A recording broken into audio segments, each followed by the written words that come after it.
उल्लासनगर महानगर पालिका में हो रहे भ्रष्टाचार के विरुद्ध हमेशा से ही पूर्व महापौर जीवन इदनानी आवाज उठाते आए हैं और हमेशा से ही लोगों को सचेत भी किया है। उनके अलावा शहर के बुद्धिजीवी मोती लुधवानी, मनोज गलरानी और सुमित तीर्थानी, जिन्होंने मिलकर मुंबई उच्च न्यायालय में कैग और लोकल फंड ऑडिट के रिपोर्ट के बारे में 23/2024 द्वारा एक जनहित याचिका यानी कि PIL दाखिल की है। लोकल फंड की करीबन 562 और कैग की करीबन 195 आपत्तियों पर आज तक कार्रवाई नहीं की गई। इसमें से करीब 360 करोड़ का समावेश है। इस याचिका पर 5 मार्च 2024 को सुनवाई के दौरान कोर्ट में संज्ञान आया कि उल्लासनगर महानगर पालिका ऑडिट रिपोर्ट में दर्ज आपत्तियों पर समय पर कार्रवाई नहीं कर रही।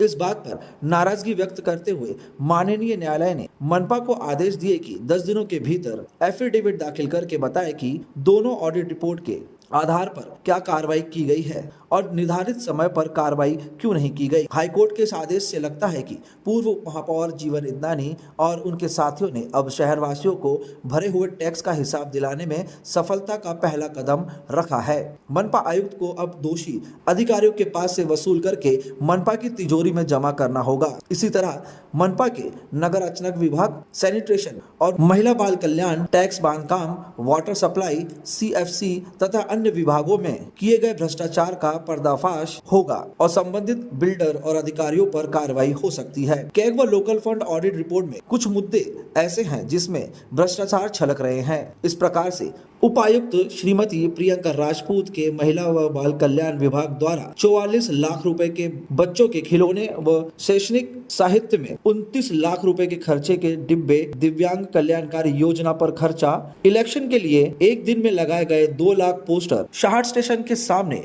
कोणार्क बिल्डर द्वारा मनपा को कम दी गई 3,378 चौरस मीटर जमीन, यहाँ कोणार्क से नहीं वसूले गए 98 लाख रुपए का विकास शुल्क कोणार्क प्रकल्प पर नहीं लगाया गया। 3 गुंठा प्रॉपर्टी टैक्स बिल्डर महारल को नियमों के विरुद्ध दी गई। हजारों चौरस मीटर TDR, 2.82 करोड़ कम भरकर विकास शुल्क, शांतिनगर खेमानी नाला काम में ठेकेदार द्वारा 1.48 करोड़ कम भरी गई। GST, डांबरीकरण के काम में डांबर खरीदने से जुड़े रसायन चालन नहीं जमा करने इत्यादि शामिल हैं। कैग ने अपनी रिपोर्ट में यह भी लिखा है कि मनपा अधिकारियों ने करीबन 20 फाइल लेख परीक्षण के लिए नहीं दी, जिसमें मुख्य है कोणार्क कंपनी को दिया गया कचरे का ठेका। इसी तरह लोकल फंड विभाग ने लिखा है कि टेकरी स्थित हर्ष माखीजा इमारत का फाइल भी नहीं दिया गया। मनपा आयुक्त का फर्ज बनता है कि ऐसे सभी फाइल कैग व लोकल फंड तुरंत भेज दे। शहर की जनता इस लड़ाई में शामिल सभी बुद्धिजीवियों का आभार व्यक्त करती है। बुद्धिजीवियों ने जनता से अपील की है कि लोग इस मुद्दे पर आगे आए और मनपा प्रशासन द्वारा आपत्तियों का खुलासा करे और दोषियों पर की गई कार्रवाई पर नजर बनाए रखे। अगर जनता इस मुद्दे पर साथ होगी तो काम आसान होगा और बुद्धिजीवियों द्वारा मनपा में हो रहे भ्रष्टाचार पर अंकुश लगाने में कामयाबी मिलेगी।